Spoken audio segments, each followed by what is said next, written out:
So in the previous modules, we have discussed about the fracture toughness testing. So for this, two standard specimens, compact tension specimen and bent specimen, are used.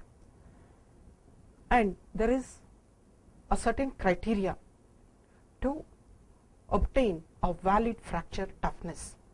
That means a minimum specimen thickness is required to obtain plane strain fracture toughness, where the minimum thickness is given by the formula B is equal to 2.5 K1C by sigma naught whole square. So after the test, we have three types of load versus displacement curves for different materials. So by using the procedure, we find out the value of PQ and substitute it in the equation. For KQ is equal to, we have a lengthy equation for compact tension specimen and bent specimen. So after substituting into the equation, we get the value of KQ, where KQ is a conditional value to obtain the plane strain fracture toughness. So substitute the value of KQ in the equation for the minimum thickness, that is B is 2.5 KQ by sigma naught whole square. If this value is less than the thickness of the material as well as the crack length, the test is valid and KQ is equal to K1C. If not, go to a more thicker specimen and conduct the experiment using a still higher thicker specimen. So this is how one finds out the value of plane strain fracture toughness for various materials. Now we shall discuss about the plasticity corrections. It is also known as singularity at the crack tip. So now we shall discuss about the plasticity corrections, which is also known as singularity at the crack tip. So there exists a plastic zone at the crack tip. Because of the existence of the plastic zone at the crack tip, the stress does not rise to a critical value. The stress lowers to a value of yield stress. If we consider this is the crack and this is the crack tip, this is for the case of very sharp crack tip, and this is the case where some amount of plastic deformation or plasticity is seen at the crack tip. So for the cases where some amount of plasticity or plastic deformation exists at the crack tip, the stress does not rise to a critical value. It lowers to a value of equal to above the yield strength. So when we draw the graphs for the case of a sharp tip and for the case of some plasticity which takes place at the crack tip, it can be seen that where there is some amount of plasticity, this is the cross hatched region which represents the plastic zone, that is some plasticity seen at the crack tip. The stress does not rise to higher values, it lowers to a value of yield strength. So this is the case for where some plasticity is seen at the crack tip. So this is called the plastic zone. So this area is called the plastic zone. Now this is the size of plastic zone. And whereas for the case of very sharp crack tips, the stress rises to a critical value, whereas the stresses, they are lowered in the case, instead of rising to a critical value, the stresses are lowered to that of yield stress for the case where some plasticity is seen at the crack tip.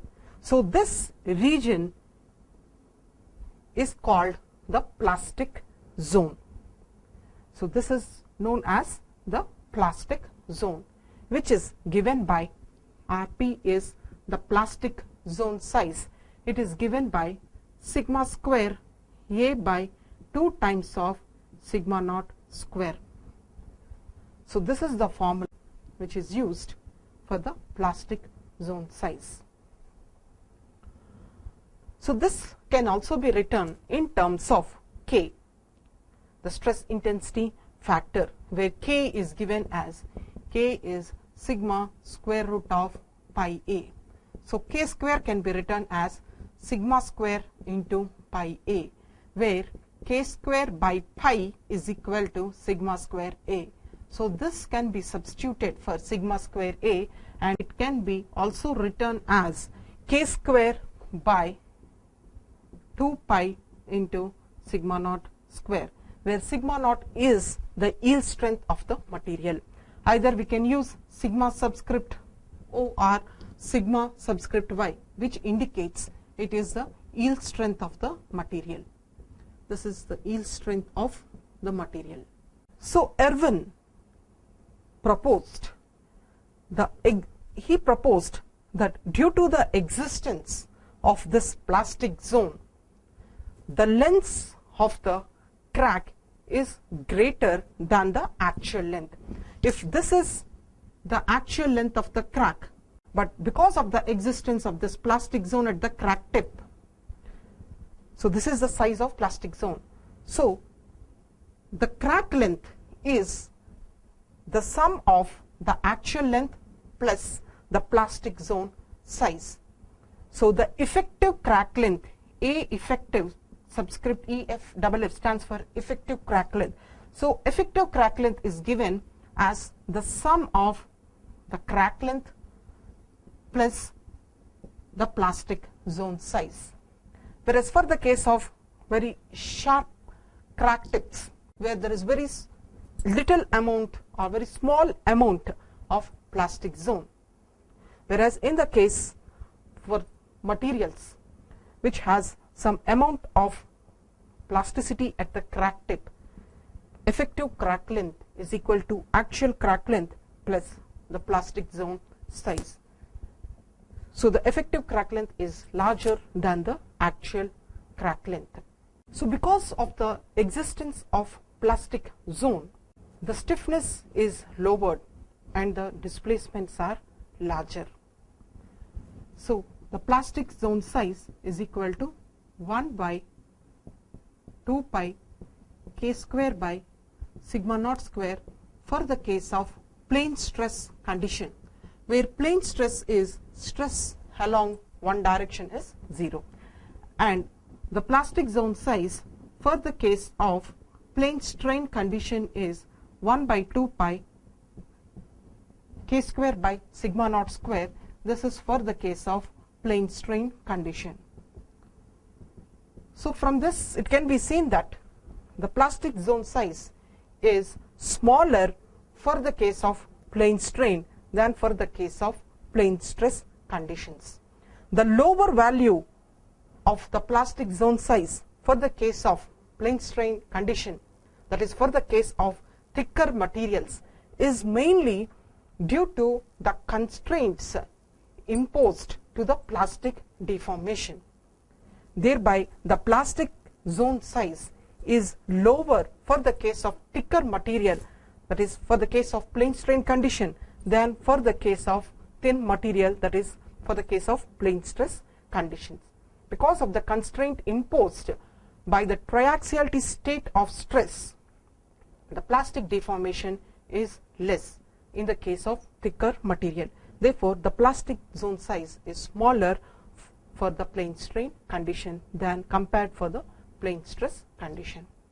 Another approach for the case of this plastic zone size is known as Dugdale BCS model, which is known as Dugdale approach or Dugdale BCS model, where E stands for Bilby, C for Cottrell, and S for Swindon.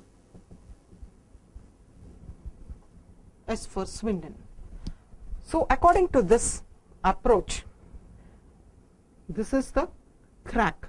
We have a crack of length 2a, and at the ends, at the both ends of the crack tips, there exists a plastic zone. At the end of the crack tips, there exists plastic zone which extends to a length of r at the both ends. Plastic zone, which is in the form of narrow strips, it extends to a length of capital R at both ends of the crack tip. So this theory assumes that upon the application of compressive stress normal to the surface, this plastic zone, this region is closed upon the application of compressive stress normal to the surface. So according to this approach or BCS model, the plastic zone size is given by, so according to this approach, the plastic zone size is given by pi sigma square A by 8 times of sigma naught square. So this is the plastic zone size, that is RP, which is given for the case of Dugdale BCS model. Plastic zone size is pi sigma square A by 8 times of sigma naught square. So this is about the singularity at the crack tip or plasticity correction. Next we move into the crack opening displacement. We have discussed about the various parameters that are used in the analysis of fracture toughness, that is the parameter G, the parameter K, which are used for the case of very sharp crack tips, and for the case where there is some amount of plasticity seen at the crack tip, that is for the case of low strength, high toughness materials. The other approach is the crack opening displacement given by COD, which stands for crack opening displacement. As well as we have other approaches where there is some amount of plasticity seen at the crack tip, crack opening displacement, as well as J integral and R curve, so which are used in the analysis of fracture toughness for low strength and high toughness materials. So in the case of crack opening displacement, because of the existence of plastic zone at the crack tip or development of plastic zone at the crack tip, so this is for the case of sharp crack tips, and for the case where there is some amount of plasticity seen at the crack tip, the crack opens, there is a displacement seen between the two crack surfaces. There is a displacement at the crack tip between the two crack edges or two crack faces. So this displacement is indicated by this symbol at the crack tip. So Well is the name of a scientist who has defined a criteria for the fracture to take place. When this value is equal to a critical value, fracture takes place. When this value is equal to the critical value, when this displacement at the crack tip, it reaches a critical value. So this displacement, it takes place without the extension of the crack. So without the crack being extended, there is a relative displacement between the opposite crack faces. So this relative displacement between the opposite crack faces is known as crack opening displacement, which is given by the symbol delta. This which takes place at the crack tip is known as crack tip opening. So according to this equation, for K1C we have K1C is equal to sigma square root of pi a. Fracture occurs when the crack reaches to a critical size and the stress reaches to a critical size and it approaches the fracture toughness of the material, then failure takes place. When sigma is equal to, it can be written as K1C by square root of pi a. When the stress approaches a critical value and the crack length approaches to a critical value, the fracture takes place. So from this equation, it can be seen that as a tends to 0, sigma tends to infinity. But this does not happen because there is some plastic deformation that takes place at the crack tip. Thereby, the sigma net, the net value of stress, which is equal to W by sigma into W by W minus A, it is greater than or equal to the yield strength. Because the net value of stress, it is greater than the yield stress. Thereby some plastic deformation takes place where W is the width of the material and A is the size of the flaw. So crack opening displacement, this can be considered by this figure where this is an internal crack of length to A and crack tip, at the tip of the crack, this is the size of plastic zone at the crack tip. So crack opening displacement is given by delta. COD is given by this symbol delta, and this is the x and y axis, where this is given by this symbol dou, that is crack tip opening displacement, that is CTOD. Now we shall derive an equation for this crack opening displacement. So delta crack opening displacement is given by the equation 4 sigma, that is COD is given by delta, that is given by 4 sigma by E square root of A square minus x square. So this is x and this is y. So x is the distance.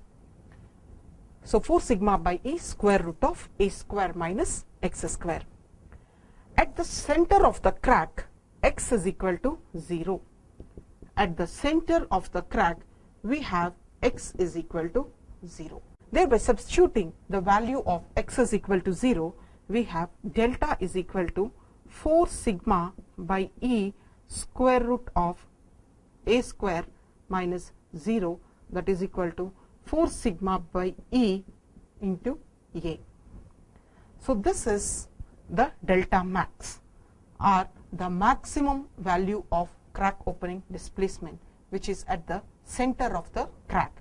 So delta maximum is equal to 4 sigma A by E.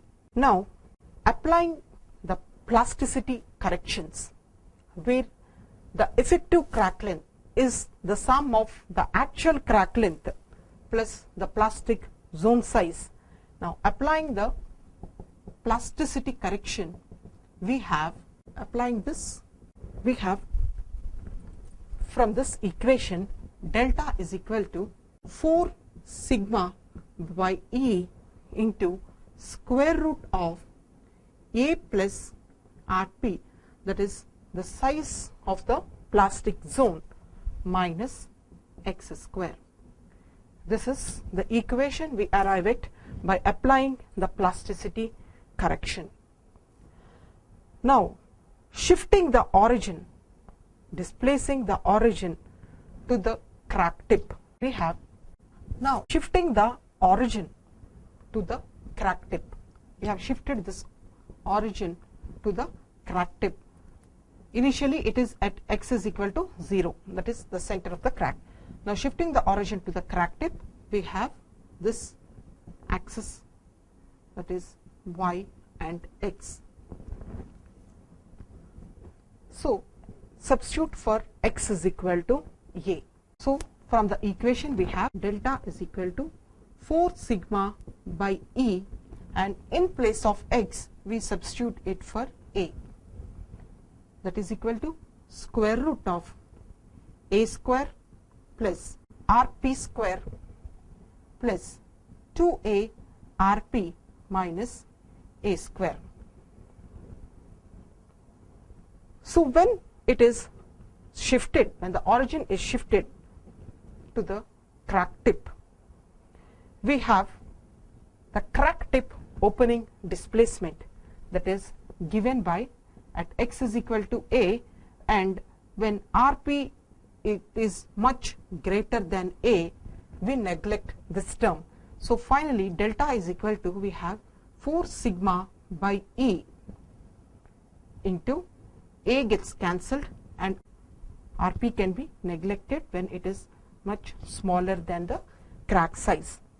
So we have 2a into rp, square root of 2a into rp. So this is the equation we have for crack tip opening displacement. And for COD we have the equation that is 4 sigma by E square root of a square minus x square, applying the plasticity correction where the crack, this is known as the effective crack length, A effective, which is given by the sum of actual crack length plus the plastic zone size. Now shifting the origin, displacing the origin to the crack tip, and substitute x is equal to a, and rp square can be neglected because rp is much smaller than a. We have del, that is crack tip opening displacement is equal to 4 sigma by E into square root of 2a into rp. So this we arrive at crack tip opening displacement CD OD is equal to 4 sigma by E square root of 2a into rp. So now we arrive at this equation. So when delta, when this crack tip opening displacement, it reaches to a critical value, when it reaches to a critical value, then fracture takes place. A displacement in the origin from the center to the crack tip, it gives a general equation for delta. So by displacing the origin to the crack tip, it gives a general equation delta that is equal to, substitute for x is equal to a, and rp when it is much smaller than a, then rp square can be neglected, when this can be neglected. So delta is equal to 4 sigma by E into square root of 2a rp. So this is the equation we get when the origin is shifted to the crack tip. So this is the general equation we get.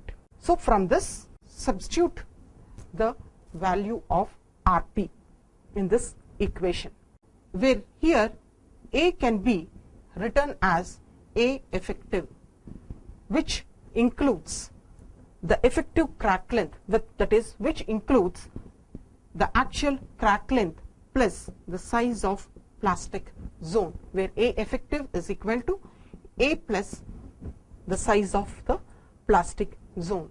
So this is the general equation which is given when the origin it is shifted to the crack tip, where x is equal to a and rp is much less than a, so that rp square can be neglected. So delta is equal to 4 sigma by E into square root of 2a effective by rp. So the crack tip opening displacement is given by 4 sigma by E into square root of 2a rp. Delta is equal to 4 sigma by E into square root of 2a rp, where CTOD, that is the crack tip opening displacement, is when x is equal to a, and rp it is much less than a. So we have this equation. Now substitute Rp, value of Rp, into this equation, where Rp is given by sigma square A by 2 times of sigma naught square, where this can also be written as k square by 2 pi into sigma naught square. So Rp is given by sigma square A by 2 sigma naught square. So substitute this into this equation for CTOD, that is, this is CTOD. This is equal to 4 sigma by E into square root of 2A into this value for Rp, that is sigma square A by 2 sigma naught square, where here 2 gets cancelled and this finally reduces into 4 sigma by E into square root of, so here we have sigma square and A square and sigma naught square. So sigma naught square, sigma square is sigma, we have sigma, and A square we have A by sigma naught square, it is under root, so we have sigma naught. So this is equal to 4 sigma square A by E into sigma naught. So this crack tip opening displacement, it finally reduces into this equation, that is 4 sigma square A by E into sigma naught. This can also be written in terms of K, that is 4 K square by pi into E into sigma naught. So this is the equation we arrive at for CTOD. So this I write here, that is CTOD is equal to 4 sigma square A by E into sigma naught, that is equal to 4 times of K square, 4 by pi into K square by E into sigma naught. So we arrive at this equation. Fracture takes place when K approaches the value of K1C and crack tip opening displacement, it approaches a critical value. So when this approaches a critical value and K approaches the critical value, fracture takes place. So this is another parameter, crack tip opening displacement, that is used in the analysis for fracture toughness. But a direct measurement of this crack tip opening displacement is not very easy.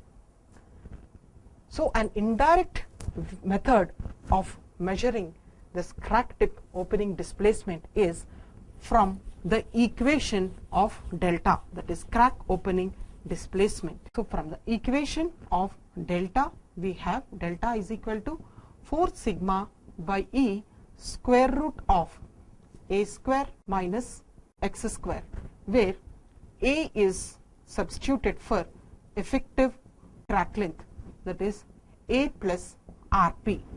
So we have 4 sigma by E square root of A plus Rp whole square minus sigma minus X square.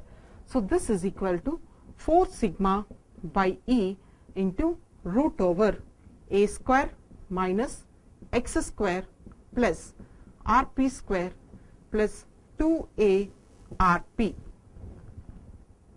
where Rp square can be neglected when Rp is much smaller than, as Rp is much smaller than A.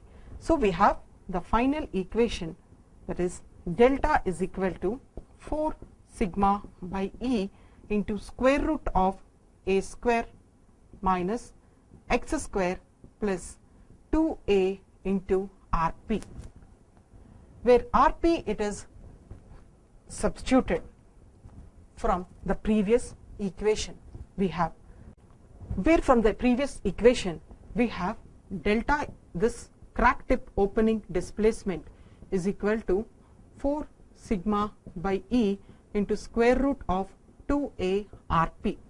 In the previous equation we have for crack tip opening displacement. So substitute the value of 2A Rp into this equation from this equation. So finally we have COD, that is delta, is equal to 4 sigma by E into square root of, I will write down here, that is delta is equal to 4 sigma by E into square root of a square minus x square. Instead of this 2a rp, we can write this as CTOD square into e square by 16 sigma square, that is equal to 2a rp.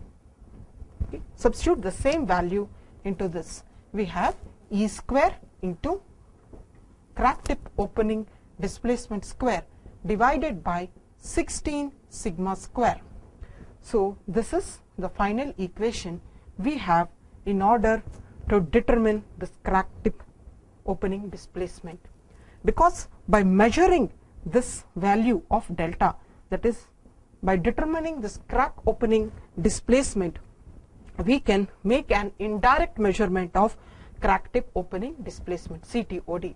Because measuring CTOD directly is not so easy, so an indirect measurement is by means of using this equation COD, crack opening displacement, where crack opening displacement can be measured at the crack center where x is equal to 0, and by placing strain gauges clip gauge. By placing the strain gauge clip gauge, we can measure this crack opening displacement. So from this we can find out the value of CTOD. So this is about the crack opening displacement, that CTOD can be measured indirectly by this delta, by this equation, where strain gauge clip gauges, they are placed at the crack opening, at the opening of the crack, and x is equal to 0 at the center of the crack. Now another way of determining this CTOD by another approach, that is known as the Dugdale BCS model. So this is one way of measuring CTOD from COD. Now the another way to measure this CTOD by means of Dugdale BCS model. So another way of measuring this crack tip opening displacement is by using this approach, Dugdale BCS model, where this crack tip opening displacement, it is given by this equation: 8 sigma naught is the yield strength, A is the crack length, pi E is the Young's modulus, log secant of pi A into pi A divided by 2 times of sigma naught. Keeping this first term and expanding this log secant term and expanding the second term, we have 8 times of sigma naught A by pi E into 1 by 2 into pi A by 2 times of sigma naught whole square plus 1 by 12 into pi A by 2 times of sigma naught whole square, and so on. So small correction is we have secant of pi into sigma. So another way of determining this crack tip opening displacement is by using another approach that is known as Dugdale BCS model. So from this equation, crack tip opening displacement is given by 8 into sigma naught is the yield strength, A crack length, by pi E is the Young's modulus, log secant of pi into sigma by 2 times of sigma naught. Keeping this first term and expanding the second term, we have 8 times of sigma naught A by pi into E into 1 by 2 times of pi into sigma by 2 times of sigma naught whole square plus 1 by 12 into pi sigma by 2 times of sigma naught whole to the power of 4, and so on. As sigma is very much less than that of sigma naught, then sigma by the higher order terms can be neglected. Sigma by sigma naught whole to the power of 4 and so on can be neglected. Neglecting this fourth and higher order terms, we have finally equation 8 sigma naught A by pi E into, we have 1 by 2 into pi square sigma square by 4 times sigma naught square. So this equation, it finally reduces into, here 8 gets cancelled, then sigma naught square gets cancelled and pi gets cancelled. So finally we have sigma into A, sigma square into A by E into sigma naught. So this final equation, it has reduced into sigma square A by E into sigma naught. So this is equal to K square by E into sigma naught. So comparing the equation obtained from this Dugdale BCS model and from the previous approach, we have between these two equations there is a difference of 4 by pi term, where in the previous equation for crack tip opening displacement we have the same equation but only an extra factor, that is 4 by pi is included, that is 4 by pi K square by E into sigma naught. This is the equation which we have got from the previous approach, and from this Dugdale BCS model we have got this equation. So difference between these two equations is the factor 4 by pi. So we can write a general equation. The factor 4 by pi comes because of plasticity corrections. So a general equation for this is K square by lambda into E Young's modulus into sigma naught, where lambda, it takes the values of about 2.1 or 1. So lambda has the values of about 2.1 for LEFM, that is approach, where the crack tip plasticity is very, very less than that of crack length, that is for the case of sharp crack tips, and lambda is equal to 1 where there is some amount of plasticity seen, that is for the case of some plastic materials, low strength materials, which undergoes some amount of plastic deformation. So this is the general equation we have. This lambda, it has a value of 2.1 for the approach based on LEFM with very less amount of plasticity, and lambda is equal to 1 for the case of somewhere some amount of plasticity is seen in some low strength or high toughness materials.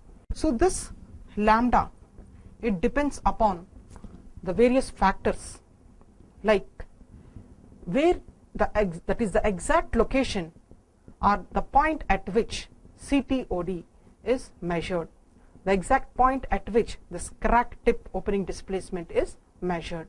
So we have various values. Though we have various values in literature, we find these values, that is lambda is 2.1 for the case of LEFM approach and lambda is equal to 1 where some amount of plastic deformation is seen. So the variation is mainly due to the exact location or the point at which this CTOD is measured. So this equation can be further written into K square by E is G, where G is the strain energy release rate or the crack extension force. So this can be written as where K square by E, it is for G, and we have G by lambda into sigma naught. So when G approaches a critical value, then this crack tip opening displacement reaches a critical value and final failure takes place. And upon inclusion of this term 1 minus nu square, it is for the case of plane strain condition, and whereas for the case of plane strain 1 minus nu square is not included, that is for the case of plane strain we have crack tip opening displacement is equal to G by lambda into sigma naught. This is for the case of plane stress, where for the case of plane strain conditions we include a term, this 1 minus nu square, into the equation. So the one difference between this G and the crack tip opening displacement is that this G can be applied to only brittle elastic solids. In the case of the materials for very high strength materials where the crack tip is very sharp, whereas this crack tip opening displacement, it can be applied to low strength high toughness materials where some amount of plasticity is seen. So this can be applied to elastoplastic materials, but G can be applied only for the case of where there is no amount of plastic deformation takes place at the crack tip, or for the case of very sharp crack tips. But one more important point is that there is a particular value of G or a particular value of K at which one can determine the fracture toughness of the material. That means there is one critical value of K which is defined as the fracture toughness for a particular material. For the case of aluminium, we have a value of fracture toughness. But similarly, this crack tip opening displacement, it cannot have a single value for a particular material, because this crack tip opening displacement, it depends upon the specimen configuration, because it depends upon the point at which the crack tip opening displacement is measured, and this displacements, this crack tip opening displacements, it vary with the specimen configurations. Thereby it is more sensitive to the geometry of the specimen. Thereby one cannot determine a single value of crack tip opening displacement for a particular material, whereas either G or either K1C, that is the fracture toughness, plane strain fracture toughness value, or the G values, one can define a single value for a particular material. So from looking into the equations for CTOD, it can be clearly seen where CTOD, it is related to G and K, the fracture toughness parameters. So this CTOD can be computed for both elastic and plastic materials, whereas the G and K values, they can be computed for only very sharp crack tips, that is for very high strength materials. Very small amount of plasticity is seen, whereas this CTOD, it can be computed for both elastic and plastic materials. But the disadvantage we have in the case of this crack opening displacement is one cannot specify a particular value for a material, because it depends upon the specimen geometry. Now we move into another parameter, fracture toughness parameter, that is J integral. So this is J integral, so which is another parameter used in the analysis of fracture mechanics or fracture toughness. So this J integral, it is related to the energy, similarly as G is related to the energy.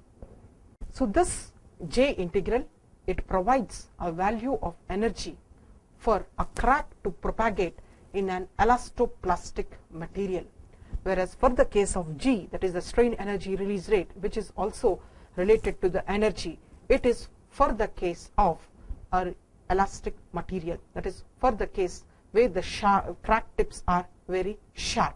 And whereas this J integral, it provides a measure to define the energy required to propagate a crack in an elastoplastic material. So this is for the case of elastoplastic material, or for the case of materials which are associated with some amount of plasticity. So this J integral, it is initially given by Shelby. So this J integral, it is developed by the scientist Shelby, who applied it for dislocations. Later on, Cherepanow and Rice, they applied individually to the cracks, to the crack growth. So this is J integral, the mathematical foundation. It was initially laid by Shelby, who applied it for dislocations, and later on Cherepanow and Rice, they applied independently this J integral for the cracks. So now consider a figure.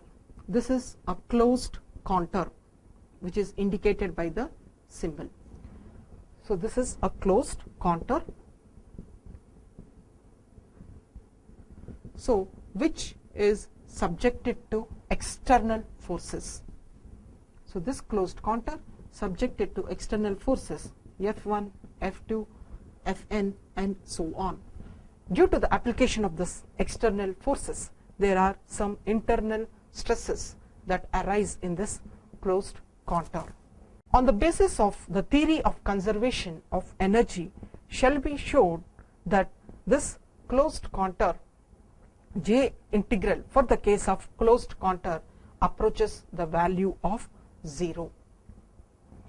So J integral for the case of closed contours is given by integral for the case of closed contour into W dx2 minus t into dou u by dou x1 is equal to, so the J integral around a closed contour is equal to 0, which is given by this equation, that is integral J is equal to W dx2 minus t into dou u by dou x1.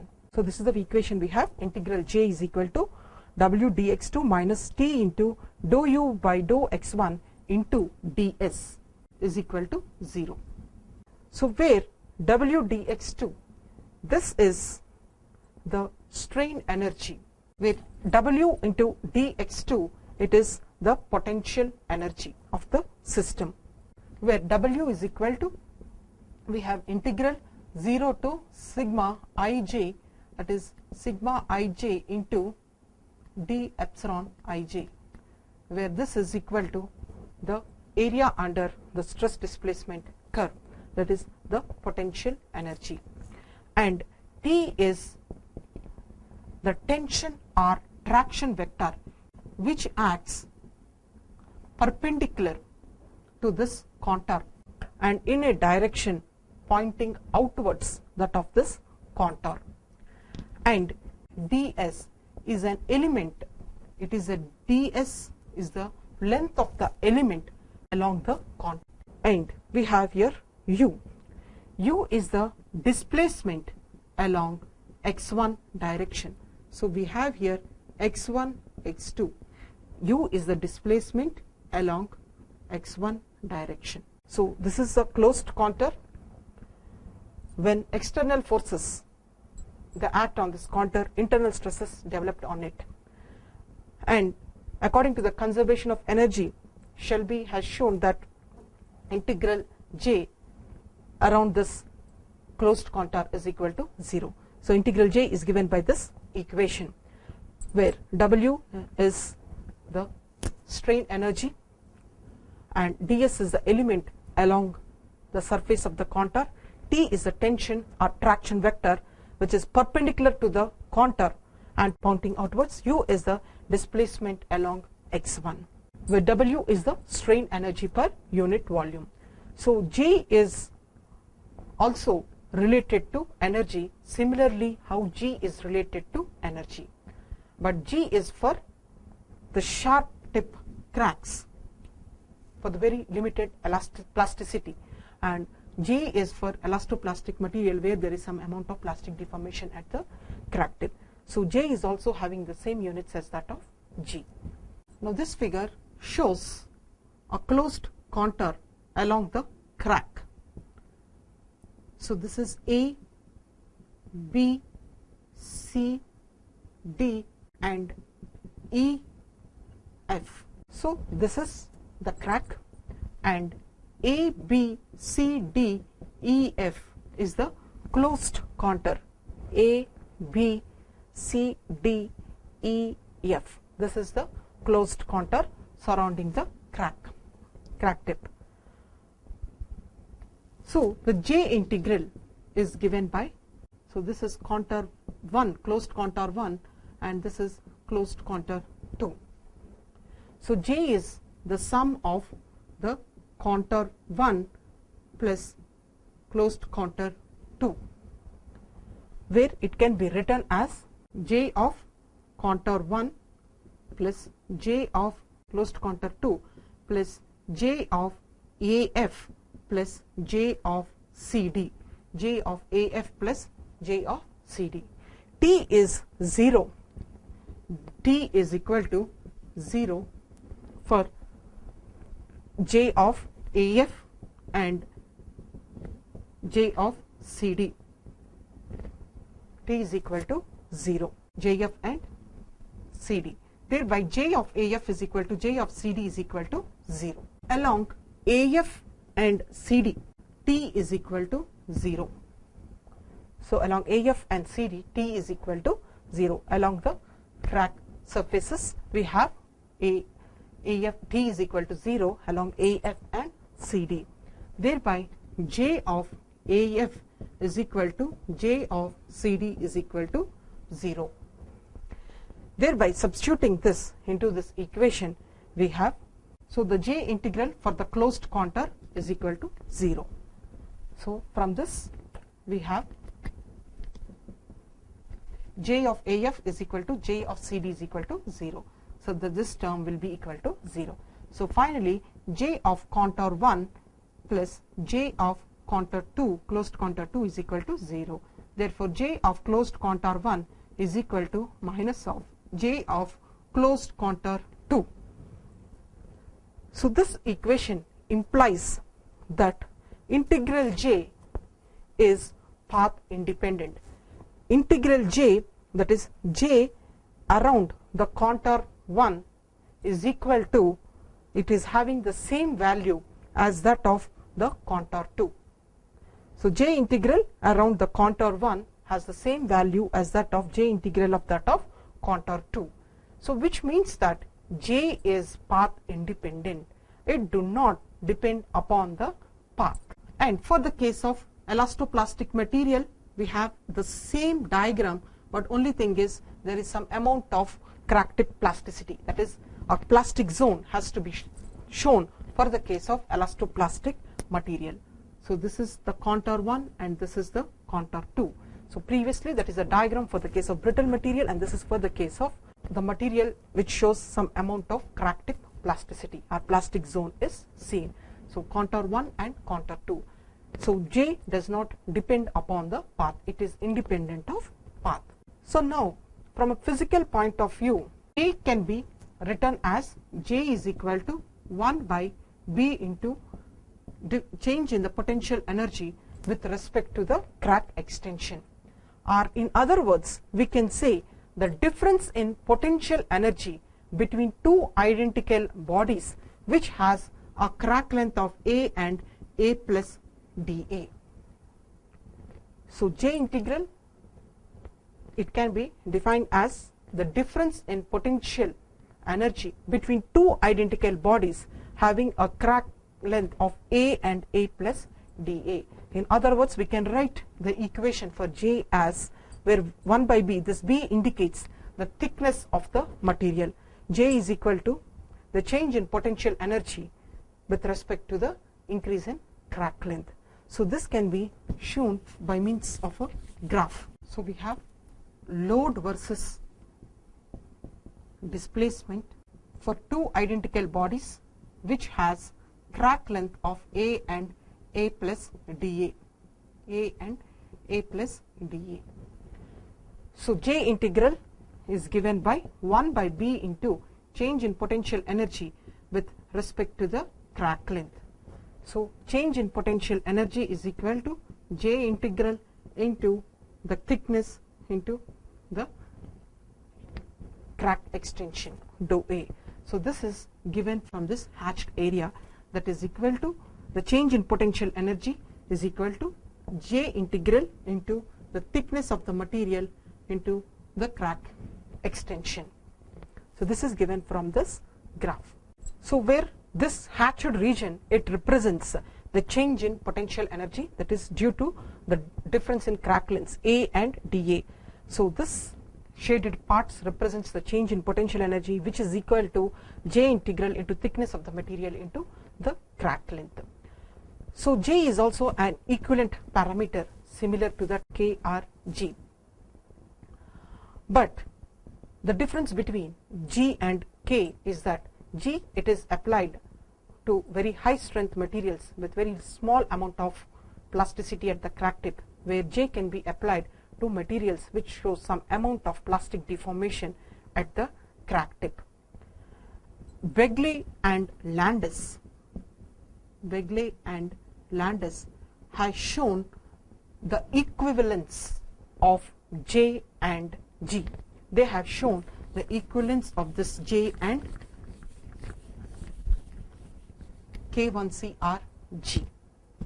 So they have tested for very small specimens with some amount of plasticity, and for thick specimens which has very limited plasticity, and they have found that J is equivalent to GRK, that is a small plastic material, fully plastic materials, and they have tested it for small fully plastic material and for thicker elastic materials, and they have proved that J and K or G, they are equivalent.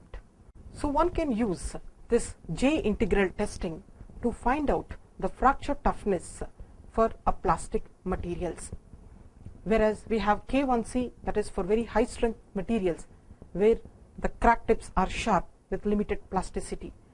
So this J integral, it can be applied to materials which shows some crack tip plasticity.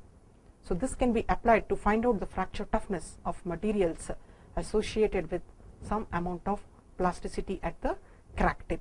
In order to find out this J integral, that is the fracture toughness using this J integral, some 4 specimens are required. So according to ASTM standards, so at least or minimum 4 specimens are required to carry out the tests. So the specimens can be of either compact tension type, which we have discussed in the plane strain fracture toughness testing, that is the compact tension type, the standard specimens according to ASTM, the compact tension type specimens are bend specimens. So either the same standard specimens like compact tension or bend specimen can be used for J integral testing to find out the fracture toughness of material, and a minimum at least 4 specimens are required. These specimens, they are loaded the specimens, they are to be identical, they have to be similar, but they are loaded such that the specimens have different amounts of crack extension. In other words, we can say that with respect to load versus the crack extension, that is delta A, the specimens are loaded for a value of stress such that the crack extension is different for these 4 specimens. The crack extension for 1 is less than 2, 2 is less than 3, 3 is less than 4. So they are loaded to different crack extensions. So this is specimen 1, specimen 2, specimen 3 and specimen 4. So the specimens, they are loaded to different crack extensions, or you can say that to increase in crack extensions. So these specimens, they are loaded to different crack displacements. In other words, we can say this as displacement. They can be loaded to different crack displacements. Then after the experiment, after loading it to various crack displacements, then measure the average crack extension. We have to measure the average crack extension. So average crack extension can be measured by a process known as heat tinting. So by heat tinting the specimen, average crack extension can be measured. So after heat tinting, the specimen is broken to find out this average crack length. The specimen is opened by breaking it. The specimen is opened by breaking it to find out the average crack extension, because during heating the crack surfaces, they undergo oxidation. So this is the thickness. B indicates the thickness of that material and W indicates the width of the material of this specimen, and where this is the average delta A. So this corresponds to the average delta A, that is the average crack extension, and this length is small b and this length is A. This length is A. So B is equal to W minus A, where this is the fracture surface. So average crack extension, it is determined for all the 4 specimens by heat tinting the specimen. So when the specimen is heat tinted, it is heated and the crack surfaces, they get oxidized. The crack opening gets oxidized. Then break the specimen to open it and measure this average crack extension. Now using the formula J is equal to 1 by capital B into, now using the formula J is equal to 2A by capital B into small b, where A is the potential energy, where A is the area under the load versus displacement curve. That is, A is, this is the load versus we have the displacement for this specimen. So this corresponds to the area. So where A is the area under load versus displacement curve, and capital B is the thickness of the material, where small b is this length, that is equal to W width minus the crack length. Now after calculating the J for all the 4 specimens, J is calculated by using this formula for all the 4 specimens, and the average crack extension, it is determined for all the 4 specimens. Now plot a graph between J versus delta A. So this is the final graph we have. This is the figure 1, we have figure 2, figure 3, and this is the final figure 4, where J is plotted with respect to the average crack extension for all the 4 specimens. Initially you draw a crack blunting line from the origin. So from the origin draw a blunting line and plot the values for J for the 4 specimens. Draw the best fit curve for all the 4 specimens with respect to J and delta A, and a line from the origin which is known as the blunting line. Where these two intersects, this corresponds to the critical value of J that defines the fracture toughness parameter. So this blunting line, it can be obtained from the equation, that is blunting line is equal to 2 times of sigma flow stress into delta A, where sigma flow is equal to yield strength plus ultimate tensile strength by 2. So after getting the values of J for 4 specimens from these formulas and the crack extension values, so we draw a best fit curve for this 4 values, as well as draw a blunting line from the origin. So blunting line indicates the onset of crack blunting due to plastic deformation. So this blunting line indicates the onset of crack blunting due to plastic deformation, and it is given from this formula. So where these 2 lines intersect, so that corresponds to JC, that is the critical value of J integral at which fracture takes place. So this is the fracture toughness parameter. So since J1C is an energy related parameter similar to that of G, the energy release rate, the strain energy release rate, so J1C is equal to G1C, that is the critical value strain energy release rate, which in turn it is related to K square by E, which is further related to the crack opening displacement, that is equal to lambda into sigma y by delta. Because all this J integral, crack tip opening displacement, K stress intensity factor, as well as the strain energy release rate, all these are the fracture toughness parameters. So all these define the fracture toughness. So all these are interrelated. So next we have the R curve. So this R curve, it characterizes the resistance of a material to brittle fracture during slow and stable crack propagation. So an R curve, it graphically represents the resistance to a material with respect to the crack propagation. So when the resistance of a material to crack propagation, it increases, it means, we can say in other words, that G is lower than R. G is less than the resistance of a material to brittle the G is less than the resistance to fracture. It means the crack does not propagate into brittle fracture. So this R curve, it graphically represents the resistance of a material to crack extension as a function of crack extension.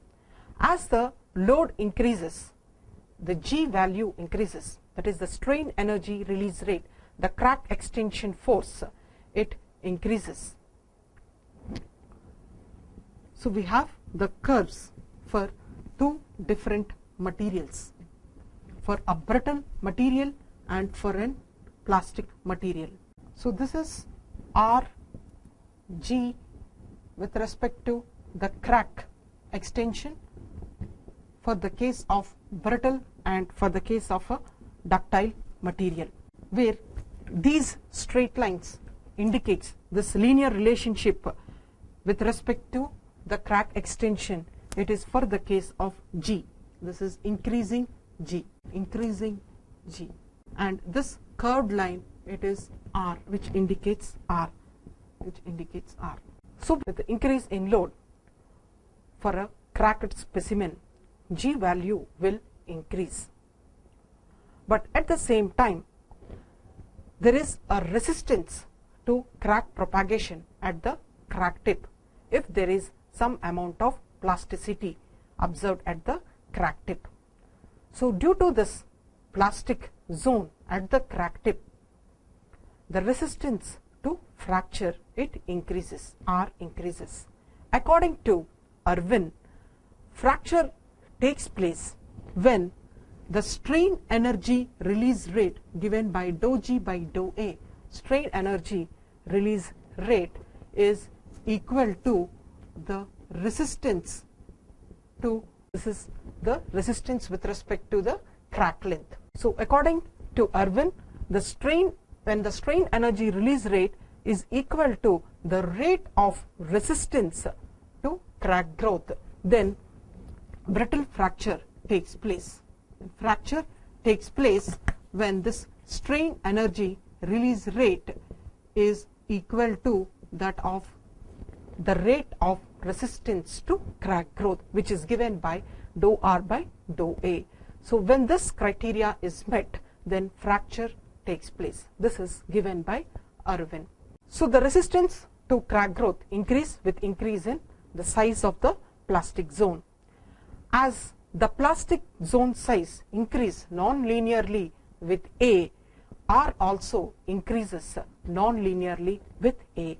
So this is the curve. We have R curve here with respect to R versus A, whereas G increases linearly with A. So these lines indicates G with respect to A. Similarly, here for the case of a brittle material, this is the case for a brittle material, we can see that R is non-linear with respect to A, whereas G is linear with respect to A. So from this diagram, it can be seen for a particular value of stress sigma for this line, where here we can write this as G1 and G2, and this is G3. For this G2 line, a particular value of sigma, where this point indicates the initial crack length A0. So A0 increases to a value of A1. A0 increases to a value of A1. That means A1 is greater than A0, because at this point G is greater than R.